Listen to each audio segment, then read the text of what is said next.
घनश्याम तिवारी जी को आपने सुना, प्रदीप भंडारी जी वो मान रहे हैं, वो कह रहे हैं भाई हम तो बहुत आस्था रखते हैं ना प्रभु श्री राम में, कोई भी बयान दे, कैसा भी बयान दे, हमें कोई फर्क नहीं पड़ता। और जो कहा रामगोपाल जी ने वो सरासर सही कहा है, गलत मतलब निकाला जा रहा है उसका। देखिए, मैं इसको दो पहलुओं पर एड्रेस करना चाहता हूं प्राची जी। पहला पहलू यह है कि समाजवादी पार्टी हिंदू विरोधी और सनातन विरोधी है, और दूसरा ये लोकतंत्र विरोधी भी है। 7 मई 2024 को रामगोपाल यादव जी से जब प्रभु श्री राम के अयोध्या के राम मंदिर के बारे में पूछा गया तो उन्होंने एक शब्द का प्रयोग किया, बेकार।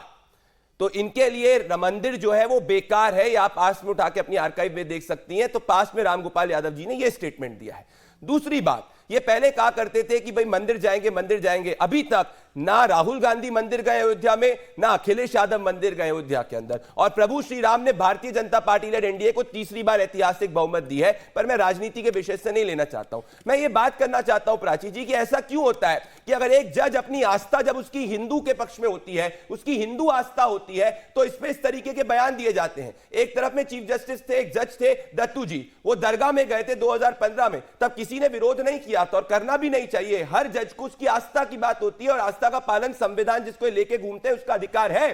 पर इंडिया अलायंस के लिए तो सनातन डेंगू मलेरिया एड्स है, ये तो ऑफिशियली कह चुके हैं, जिसका किसी ने खंडन नहीं किया है। तो ये तो सनातन के ऊपर बात हो गई। अगर आपको याद होगा, जब चीफ जस्टिस ऑफ इंडिया ने गणेश पूजा करी थी, तब भी इन्होंने चीफ जस्टिस ऑफ इंडिया के गणेश पूजा करने पर सवाल उठाया था। क्यों? क्योंकि वो गणेश पूजा कर रहे थे। पर अगर वो कोई दूसरे धर्म से जुड़ा होता तो ये सवाल नहीं उठाते। तो पहली बात तो ये समझिए कि इनकी हिस्ट्री रही है कार सेवकों के ऊपर गोली चलाना, इनकी हिस्ट्री रही है अयोध्या में प्रभु श्री राम के मंदिर को नहीं बनने देना, ये इनका इतिहास है। तो इनको दिक्कत है कि इन्होंने प्रभु श्री राम की बात कैसे कर ली। ये इनकी तुष्टीकरण की राजनीति है, जिसके बारे में शमा मोहम्मद जी ने अपने ट्वीट के अंदर स्पष्ट ही कर दिया था कि इनको सिर्फ एक समुदाय का वोट चाहिए, और उस समुदाय को वोट को खुश करने के लिए हिंदुओं का अपमान करते हैं। अब क्या ये लोकतंत्र के पक्ष में, जैसे घनश्याम तिवारी जी कह रहे हैं, मैं कह रहा हूं नहीं है। आप याद करिए, जब मुलायम सिंह यादव जी थे तो एक जज हुआ करता था लोअर कोर्ट के अंदर, जिसका नाम है अंकित गोयल।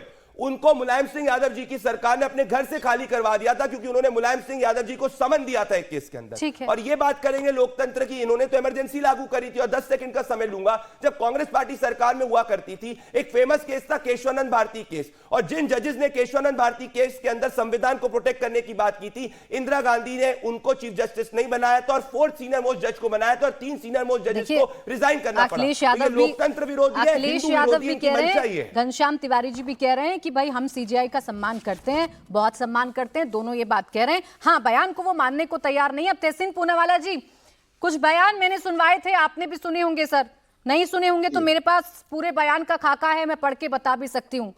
किसी के लिए भी कोई भी बयान दिया जा रहा हो, कोई भी कॉन्टेक्स्ट हो, क्या किसी भी सीनियर लीडर को ऐसी भाषा का इस्तेमाल करना जायज लगता है, मर्यादित लगता है?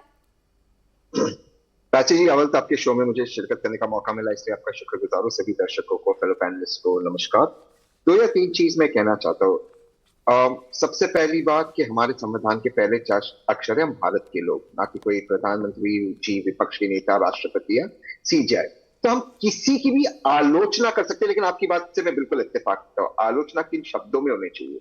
जैसे अटल बिहारी वाजपेयी जी ने कहा, हम मतभेद हो सकता है, मनभेद नहीं होना चाहिए। तो शब्दों का हमेशा हमें शब्दों पर कंट्रोल करना चाहिए। अब रामगोपाल जी ने उन शब्दों का प्रयोग किया कि नहीं किया, वो मुझे नहीं पता, वे कह रहे नहीं किया, आप लोग कह रहे क्या, लेकिन मैं मानता हूं कि चीफ जस्टिस के शब्दों का प्रयोग नहीं होना चाहिए, किसी के लिए नहीं होना चाहिए। दूसरी चीज, प्राची जी, मैं देख रहा हूं कल से, जब से चीफ जस्टिस की स्टेटमेंट निकली कि राम, बस एक बात कह देती हूँ तहसीन पूनावाला जी, डिनाई नहीं किया है उन्होंने, ये नहीं कहा कि मैंने शब्द का इस्तेमाल किया नहीं किया, कॉन्टेक्स्ट अलग है, बस ये बताया है उन्होंने। तो ये शब्दों का प्रयोग किसी के लिए भी नहीं होना चाहिए, चाहे वो चीफ जस्टिस ने किसी और विषय के लिए था। मेरी ये राय है, नहीं होना चाहिए। दूसरी चीज, देखिए कल से मैं देख रहा हूँ, जब से चीफ जस्टिस साहब का ये स्टेटमेंट निकला है कि उन्होंने भगवान के शरण में वे गए और भगवान से उन्होंने पूछा कि ये जजमेंट क्या होना चाहिए राम मंदिर, बाबरी मस्जिद को लेकर। मुझे इसमें कोई गलत बात नहीं लगती है। अलग अलग प्रकार के साधना होते हैं, मैं खुद एक अलग तरह की साधना करता हूँ, और ऐसा कहा जाता है कि शिव जी ने पार्वती जी को 108 अलग अलग तरह के साधना दी। इससे ज्यादा दुनिया में और कोई साधना नहीं है, आप उसमें से कोई भी एक चुन सकते हैं। और उन्होंने सुना होगा, आप इसको साधना कह लीजिए, प्रार्थना कह लीजिए, भगवान से मदद मांग लीजिए, मैनिफेस्टेशन कह लीजिए, अगर आपको अंग्रेजी पसंद आए।